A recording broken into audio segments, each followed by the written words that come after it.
Howdy, Cowboy Gamer here, and you're listening to the 6th episode of the Portable Gaming Podcast. As always, or at least so far, it is still just me, but the search continues. I am still just looking at candidates to make a good co-host or even multiple co-hosts for my podcast.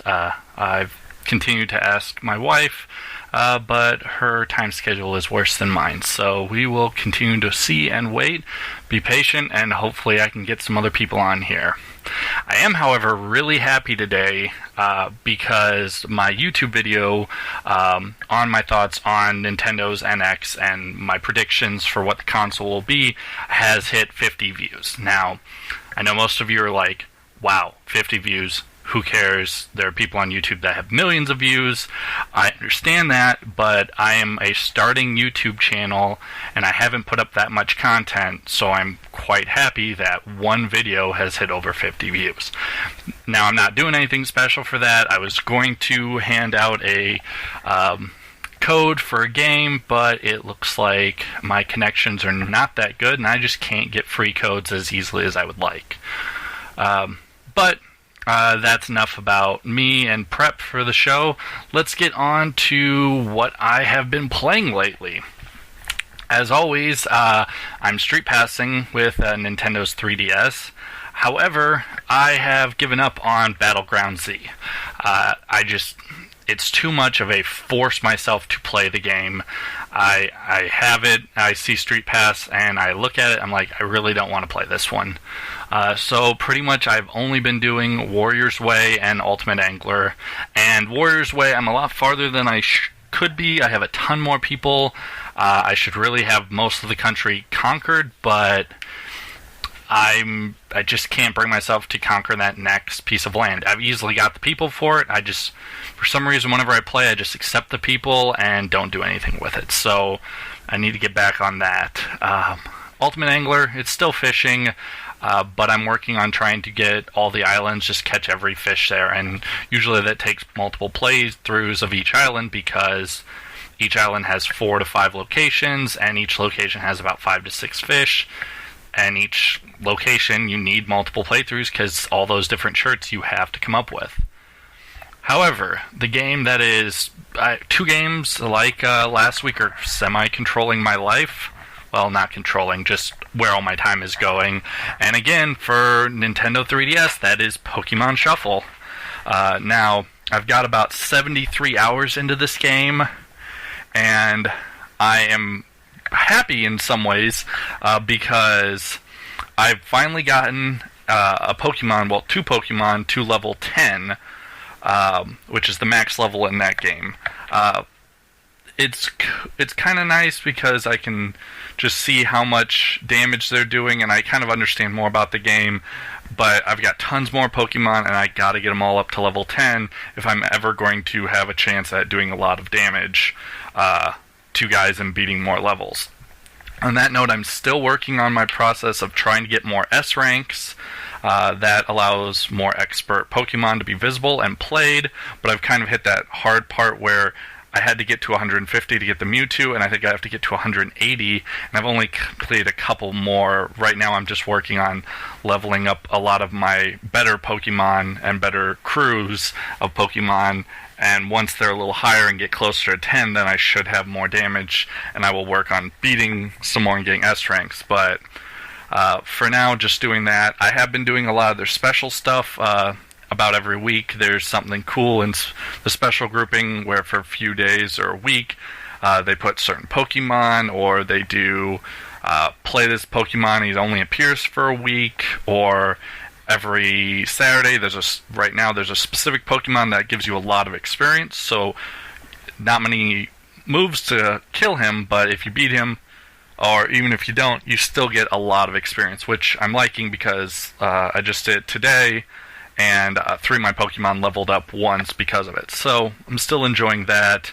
I'm still working on getting more Pokemon, and this game with the specials is still introducing a lot of Pokemon. I mean, I know they have about 700 some Pokemon to introduce in this game, and there's only about 250 to probably more than that, probably more closer almost to 300 that have been introduced, along with the mega versions. But I assume that within the year, or maybe beginning of next year, within the 1 year anniversary, they'll probably be doing more updates and adding more Pokemon.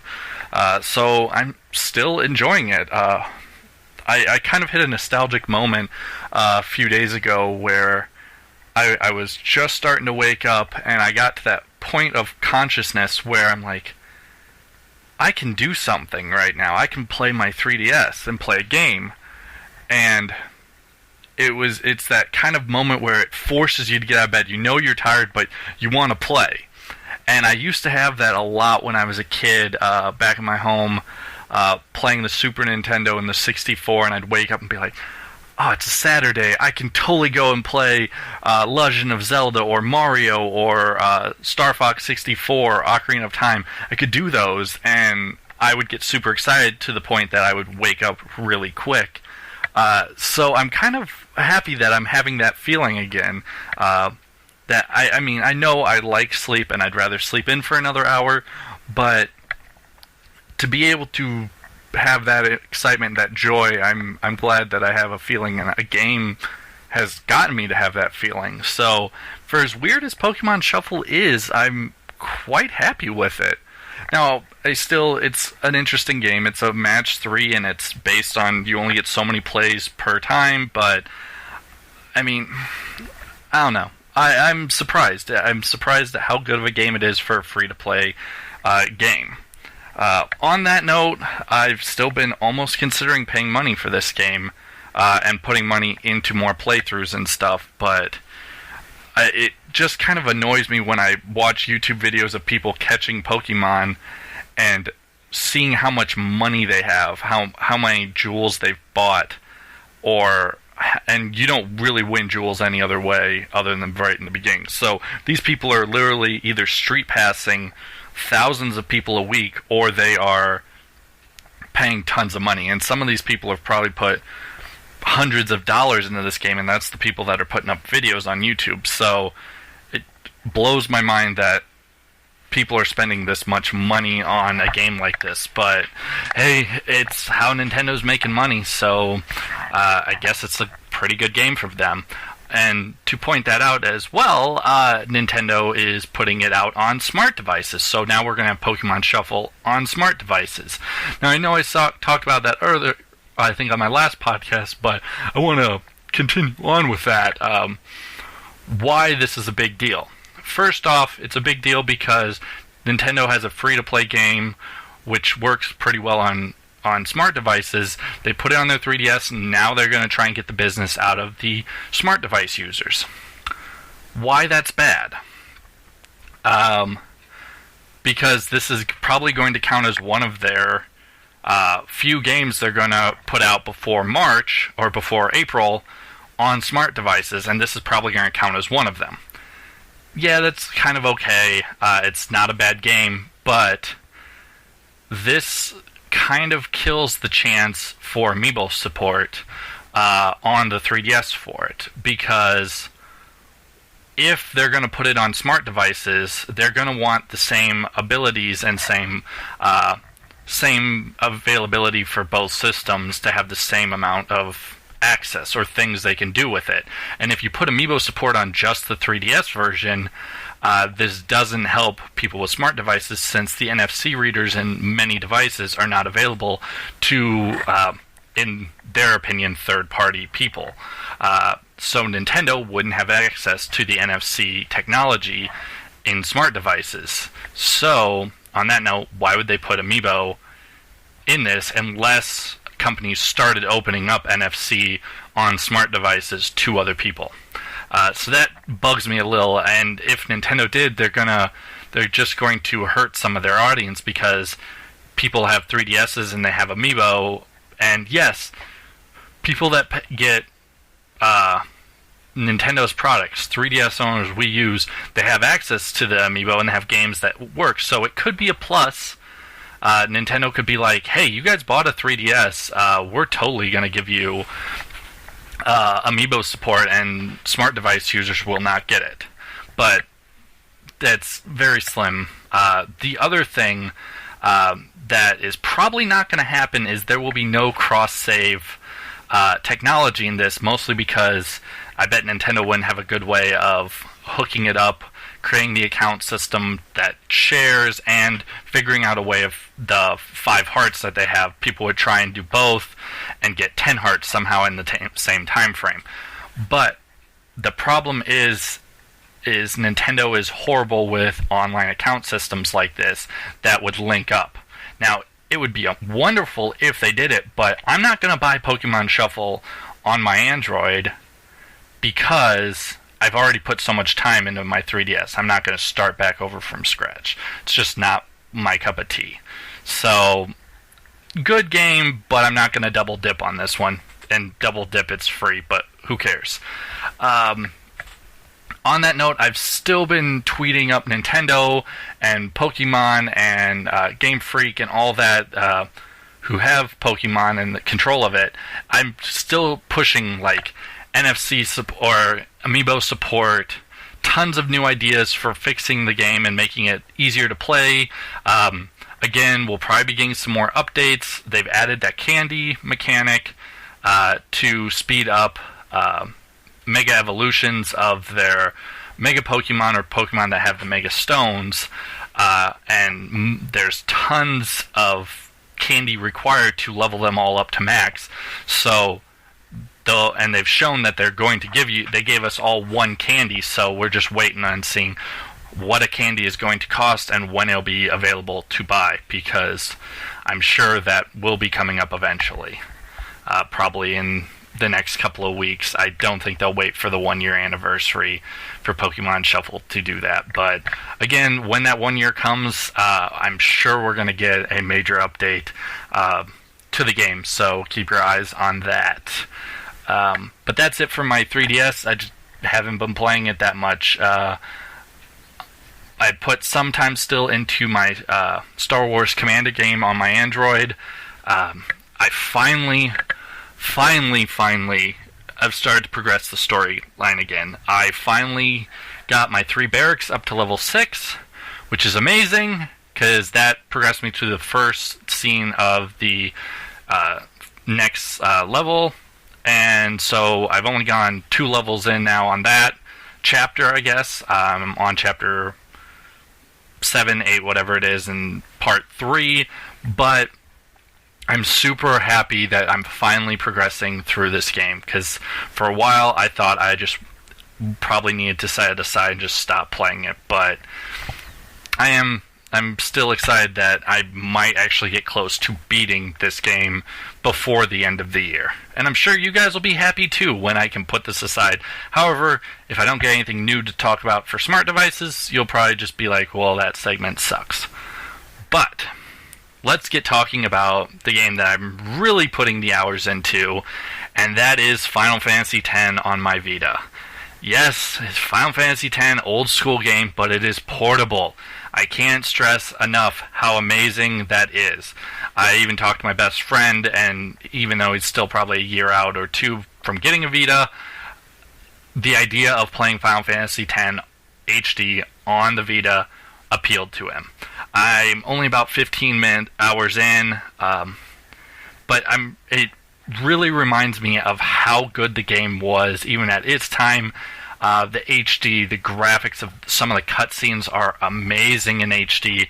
It kind of saddens me that some are cutscenes in HD and some are just in-game engine cutscenes, and it really saddens me that for how many cutscenes and how many cinematics are on this game, why they didn't... I know it would have put another year on their development cycle, but instead of doing in-game engine scenes, it would have been just so amazing to see all of these in full cinematic glory. If Sony does another portable handheld system that's better than the Vita, if they could put all cinematics into HD, I'd dip again. I'd do my triple dip on this game. It's just that good. some of the cinematics are just so beautiful, and you're watching these, and you forget that you're watching it on this little dinky screen because it's just so great.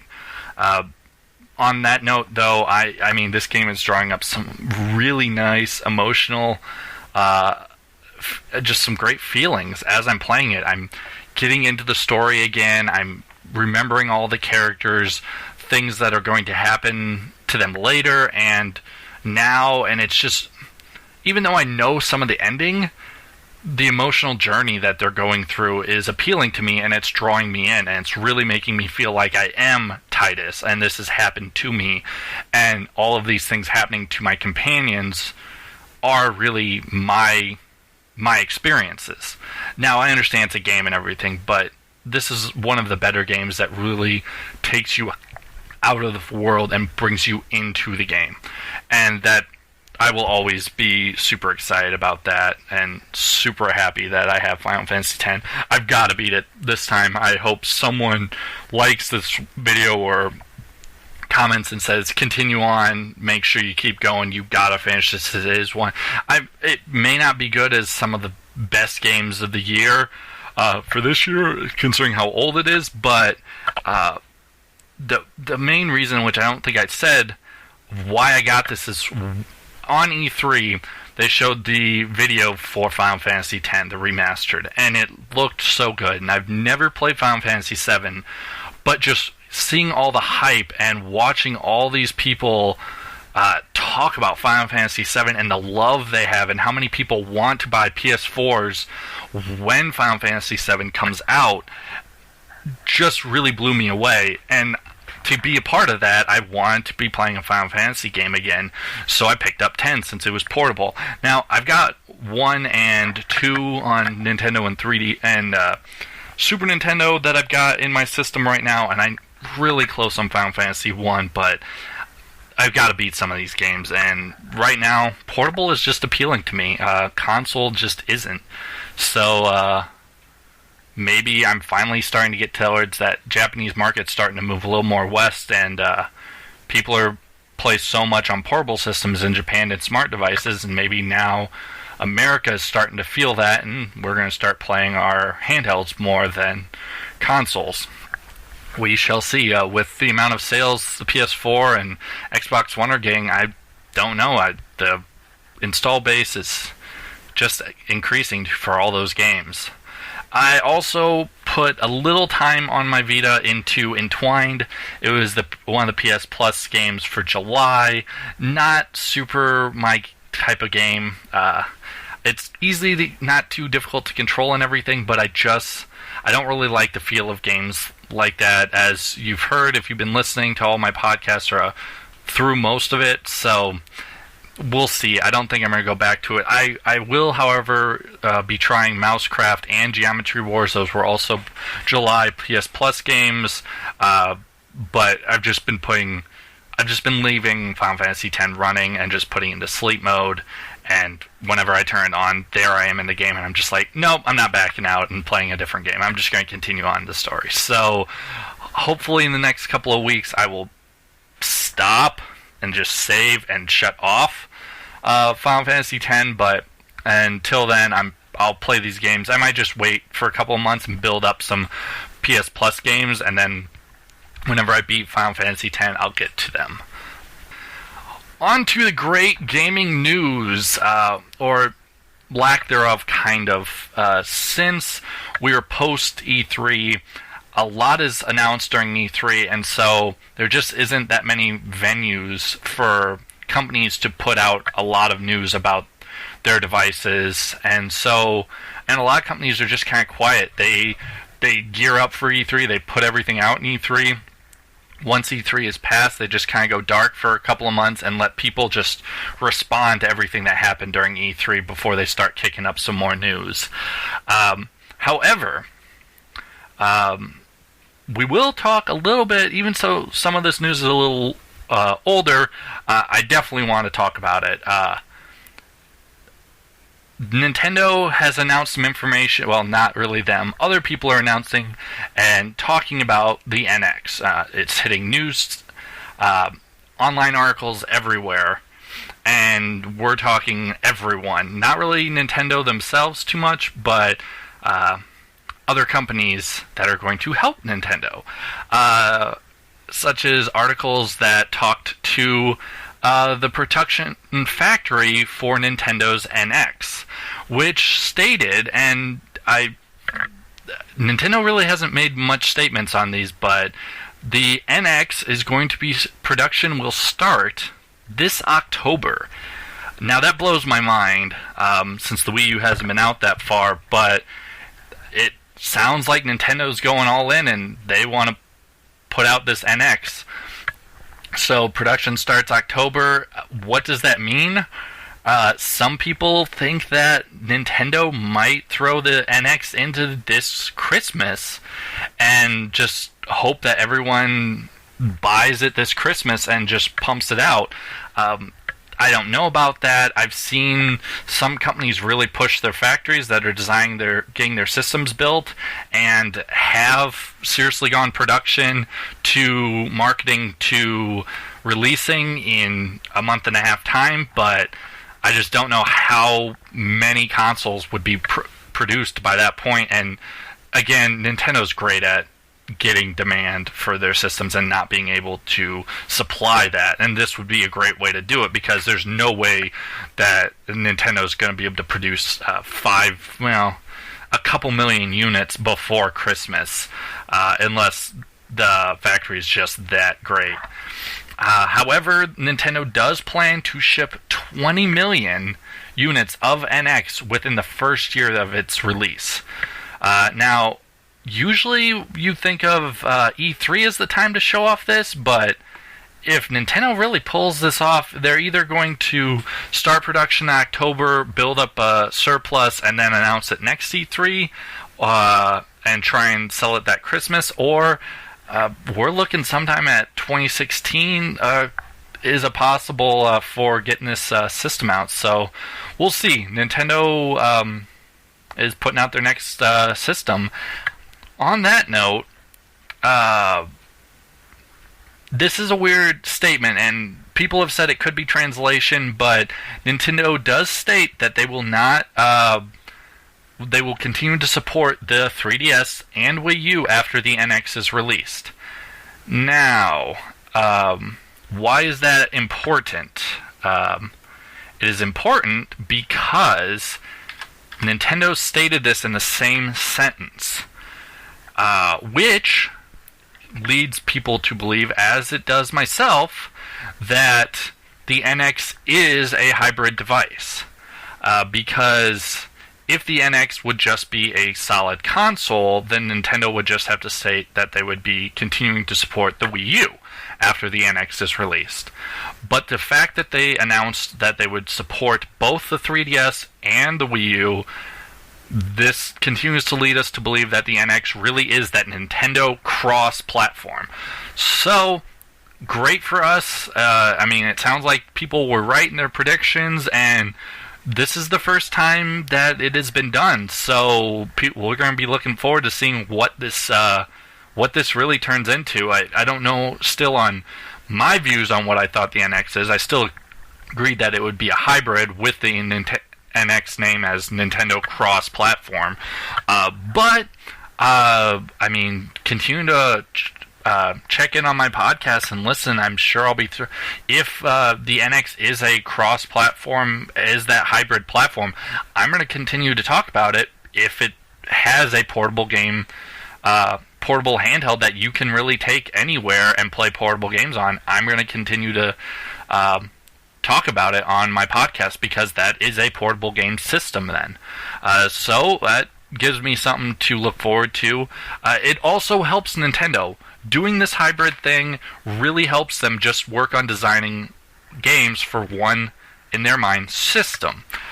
So that means they don't have to support the 3DS and Wii U for forever. Once those go away and the NX is fully there, then Nintendo only has to focus on the NX and then their smart devices and everything else. But it helps their design teams become more central and one group, probably, at least hopefully, if that's how they're designing the games. We'll figure it out then, but that could help Nintendo in the long run and cut back on the amount of teams they need to design some games for 3DS and some for Wii U. So we'll see what time tells for that.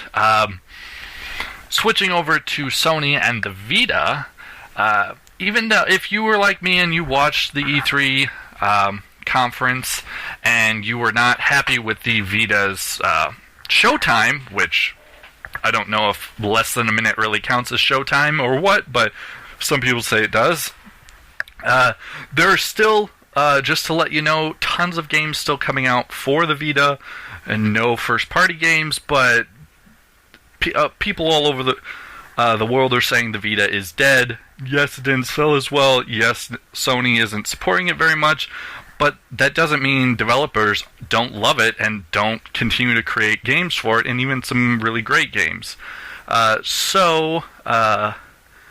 Some games that have already been announced or were announced again, just reminders to people that these games are coming out. And there's really no dates on any of these, but Heartforth Alicia, Bioforce, Nuclear Throne, Hyper Light Drifter, Risk of Rain, Severed, a game I talked about before. Even though a couple of online news sources have removed it from their upcoming games, it still seems like Drinkbox is behind this game and is working on it. They continue to pump out stuff on their blog and news sources. It's just, I guess, maybe with all the updates and special stuff for Guacamelee and doing some of the booths they've been doing, they just haven't put as much time into the actual production of the game. Bloodstained, even though people are saying this is still 2 years out, people still are talking about this. It's in cosplay. People are trying to figure out ways of putting more money behind this, even though the Kickstarter is done. People are tweeting at IGA, at Inti, just all over the place, trying to see how the teams are doing on the game. I've even gotten back some messages saying that, hey, we understand that you're curious about this, which I'm blown away that I'm actually getting messages. Not many studios will actually respond to tweets, to messages, to emails, stuff like that. But on Bloodstained, people are still being like, be patient, we're working, we'll have some more information sometime. So that still blows my mind away. But actually, Verge, still no solid release date, it seems. It kind of switches. I mean, there was one guy that created this game, and we put it out in almost every other console, but we'll see how long it takes for them to finish Axiom Verge on the Vita. A game I pretty much know I'm going to get when it comes out, but we'll see. Crypt of the Necro Dancer was announced that's coming to Vita. This is a rhythm-based dungeon game, which looks really weird, and I'm not really much into rhythm-based games, but I may watch some videos on this some more and just see if I really do want to get it or if I just want to stay away. Lab Zero announced that they will release Skullgirls Second Encore later this summer. Dragon Quest Builders will be out this winter. Square Enix announced this, and they're the ones creating it. So, kind of a weird Minecraft-y-esque Dragon Quest game. There's only been one screenshot, and to be honest, it looked like Zelda for a minute. I actually thought it was Triforce Heroes when I saw the picture, but hey, we'll see where that goes. Curses and Chaos will be out for Vita sometime this summer, and that is by Tribute Games. I thought this was Ghosts and Goblins, but it's a really kind of horrible 8-bit graphics game, but hey, it's another game that is announced, and it seems like announcements for the Vita are kind of going either super far out or super close to release date. In Japan, we're getting all this news about these games are being put on the Vita. Hopefully they come to the West, so we get information about when they start on the Vita really early, and then it just goes dead until they're localized, and then moved over to, or they come West, and then it seems like a couple of months or weeks out, we all of a sudden say, oh, this game's coming out. You had no knowledge of it if you didn't know about the Japanese articles that it was even coming, but here it is. So, we'll see. And, to be honest, most times you don't even know until you check the PlayStation Store and check on the Vita games, and then all of a sudden you realize, oh, this game is out. So, Sony's doing a horrible job with that. Their Vita website for upcoming games is just horrible. There's still only 12 games on there coming out, 11 or 12 games, and like I said, Severed was removed from there. Axiom Verge swaps, it seems, between it's on there and it isn't, but it's just, the page is not getting the love it needs, and for people that actually only have a Vita and don't have a PS4, I'm kind of saddened for them, because the amount of effort it takes you guys to go out searching for the news on what games are coming out for the Vita is so much harder than if Sony would just put and update this page a little better and say, you don't have to give us exact release dates, just say quarters even would be great, because some of these third-party guys, they're really not on any timetable. They just can put out their game whenever Sony agrees and was like, yay, another game. But it would be really nice if we knew that a bunch of these games were coming out sometime this year. I know the Vita's dead, you're not putting a lot of time and effort, but how hard is it to update this webpage and just put like, yeah, there's another 50 games coming out by all these third-party developers, and a bunch are in this summer quarter, some are in autumn quarter, and some are in winter quarter. How hard is that? All you need is a screenshot leading to another page about the game. You don't even have to do that much. But seriously, come on, Sony, update your webpage. Shu, if you ever listen to my podcast, you've got probably too many other podcasts and people you listen to, but if you ever listen to this, could you tell someone there to get on it? Come on, you're the guy to do that. And it's probably got to be infuriating for your fans, so maybe you actually care about some of your fan service, so maybe you'll care as well.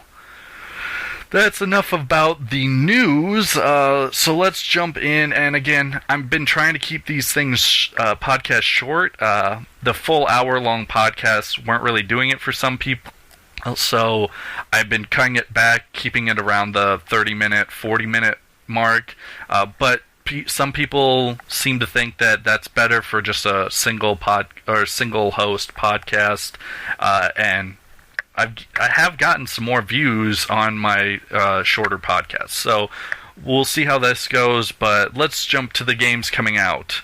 And again, there just isn't much news on the games coming out. It's a lot harder to find information, but here's what's coming out. On Nintendo's 3DS, we have 3D Streets of Rage 2. However, I for some reason didn't get... it should be out before the end of July. I can't remember what the date is, but it should be coming out in a couple of weeks. Gotcha Racing is still scheduled to be released this July as well for 3DS. And on to the more important piece of news. The Binding of Isaac Rebirth is announced for July 23rd. Why is this important, and why am I making such a big deal about this? It is important because it is only coming out on the new 3DS. This means it is the second new 3DS exclusive game to be released. Well, I don't think it's getting a retail. I think it'll just be an eShop. But this is good because it means people are putting games out on the new 3DS. And the more games on the new 3DS, the better it is, because that means people will want to purchase the new 3DS if there's still exclusive games. So far all that's come out is Xenoblade X, or Xenoblade 3D, I should say, on the new 3DS, and if Nintendo has to put out more games on the new 3DS if they're going to improve sales, if they're going to increase the numbers. And I probably should have talked about it in the news, but I completely forgot about it. It completely slipped my mind. But there is talk about the smaller non-XL edition of the new 3DS coming out in the States. So we'll see how that goes. Some people might just be waiting, especially if there's exchangeable faceplates for that. People might really enjoy that. As well as the bigger news, the puck for the NFC reader, I think, is scheduled for September 25th this year to be released. So that's important because Nintendo hasn't really been releasing much amiibo support for their 3DS. That is because only about 5% of 3DS owners or less own, I think it's maybe only 3%, own new 3DSs, which already have NFC built into them. So, with the majority of your audience owning only old 3DSs, why put out so much amiibo support for 3DS? This is good because hopefully Nintendo will announce a ton of amiibo support for their 3DS games once the puck comes out and once all 3DS owners are able to scan amiibo. So look forward to beginning of September or closer to the release of the puck. I'm probably going to get one for Cowgirl Gamer, depending on what games they announce amiibo support to. But yeah, I'm kind of hoping that they do announce some games, because I'd like to break open some more amiibo instead of having so many locked away in their cases and just leaving them for display. But let's get back to the actual segment that I'm talking about, games coming out. Let's jump over to Sony. I only found 4. There are a bunch more, but only 4 coming out before the end of this month. And to be honest, there's a couple more I'm thinking, but I think they're pretty Japanese or only announced for Japan. So I have to admit to you guys, I really don't have that many Japanese viewers checking out my channel. It's mostly Europe and America, so I've kind of pushed more of my information for releases for Europe and America. On that note, for the Vita, Hateful Boyfriend with an O, so Hatoful Boyfriend, I have no idea, is scheduled to come out July 21st. Deception 4, The Nightmare Prince, is coming out in America July 14th and in Europe on July 17th. Lost Dimension is scheduled for July 28th, and The Swindle is scheduled for July 28th. So those are your upcoming releases for the rest of this month. I'll probably announce a couple more, since I'll probably release another podcast before the beginning of the last week of July. But that is it for me. I've kept it almost under the 40 minutes, or under the 40 minutes right now. Hopefully pay attention still to my channel. I'll probably be putting out some more random videos. I'm sorry that I haven't been putting out as much content lately, but I've been a little more busy of late. So we'll see if I can maybe hop on Smash and put out some more content on that now that the Smash video upload to YouTube is going to be there. And I need to really get back into Mario Kart 8 some more and put out some more videos. It'd be really nice, excuse me, if Nintendo would, or Sony would put out a streaming service on the Vita, but again, we have PlayStation TV, so yay. But that is it from me. I hope you enjoyed this shorter version of the Portable Gaming Podcast, and as always, continue to play those games and enjoy.